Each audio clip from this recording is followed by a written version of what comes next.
semuanya, jadi pada podcast kali ini kita bakal ngebahas salah satu organisasi yang ada di Indonesia. Jadi saya sebagai host di sini, saya Diana Vita dan ini narasumber saya.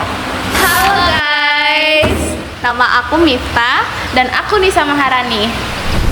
Oke guys, kali ini kita bakal masuk ke sesi pembahasannya. Ikuti terus yuk.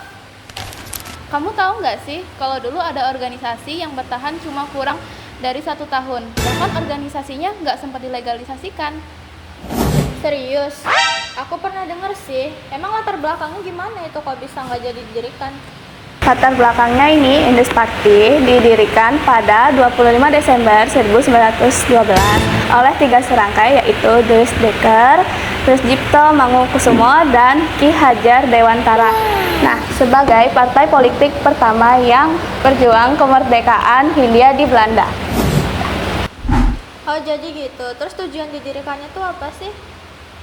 Jadi tujuannya didirikan organisasi ini adalah untuk menyatukan berbagai golongan, membangun patriotisme dan nasionalisme, perjuangan non-kooperatif, dan radikal. Terus kenapa sih Deuis Dekker nih kayak punya ambisi yang kuat banget buat ngediriin Indus Pakti? Deuis Dekker ini merasa terjadi diskriminasi yang membeda-bedakan status sosial antara Belanda Toto, Indo, dan Bumiputera oleh pemerintah Hindia Belanda. Nah, kedudukan dan nasib para Indo tidak jauh berbeda dengan Bumiputera. Nah, Belanda Toto memandang para Indo lebih rendah daripada mereka. Mereka menganggap kaum Indo itu terhina. Nah, menurut Dekker, jika kaum Indo ingin merubah nasib, maka mereka harus bersatu dengan Bumiputra untuk mengadakan perubahan. Menurut Cipto Mangunkusumo, masyarakat Jawa sulit untuk maju karena didukung oleh feodalisme serta masyarakat secara keseluruhan mengalami eksploitasi yang berlebihan. Hal ini menyebabkan banyaknya kemiskinan, keterbelakangan sehingga ia berpikir kolonialisme harus diakhiri. Menurutnya, cara untuk mengakhiri kolonialisme ialah dengan perjuangan politik. Emang usaha mereka buat ngediriin Indus Pakti itu apa aja sih? Jadi usaha mereka itu adalah menyerap cita-cita nasional Hindia, memperbatas kesombongan sosial dalam pergaulan, baik dalam bidang pemerintah maupun kemasyarakatan. Nah, yang ketiga, memperbatas perbagian usaha. 4. Memperbesarkan pengaruh pro-Hindia di pemerintah. Yang kelima, berusaha mendapatkan hak bagi semua orang Hindia. Keenam, dalam mengajar harus bertujuan bagi kepentingan ekonomi Hindia dan memperkuat ekonomi mereka yang lemah. Oh, jadi gitu. Terus organisasi kan pasti butuh legalitas hukum kan untuk mendapat pengakuan dari pemerintah. Nah, gimana sih perjuangan mereka buat ngurus legalitas hukum itu?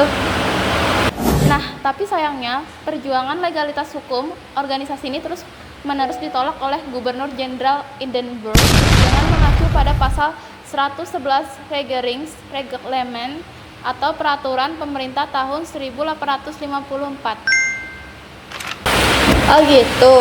Terus kalau perjuangan legalitas organisasinya ditolak, gimana dong nasib organisasinya? Sudah ditetapkan sebagai organisasi terlarang, pemimpin partai memutuskan untuk membubarkan Indus Pakti pada 31 Maret 1913. Oh gitu, ternyata akhirnya dibubarin ya. Terus gimana dong nasib 3 serangkai tadi itu? Nah, jadi nasib 3 serangkai itu adalah mereka terus menyuarakan kritikan mereka terhadap pemerintah melalui The Express.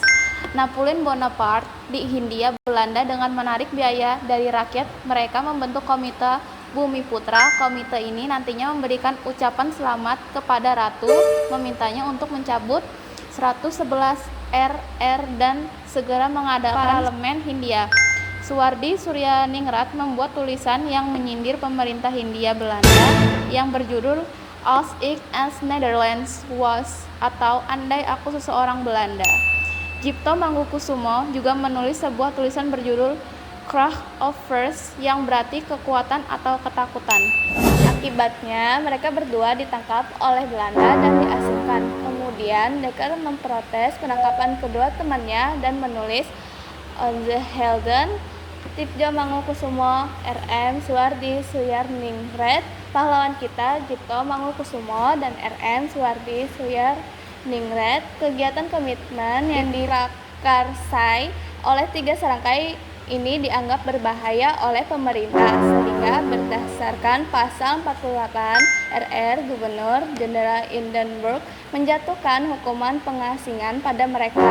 Dengan diasingkannya para tokoh Partai Indus Party, berakhirlah kiprah Indus Party di Indonesia. Van Deventer mengibaratkan organisasi ini sebagai bayi yang gugur sebelum lahir.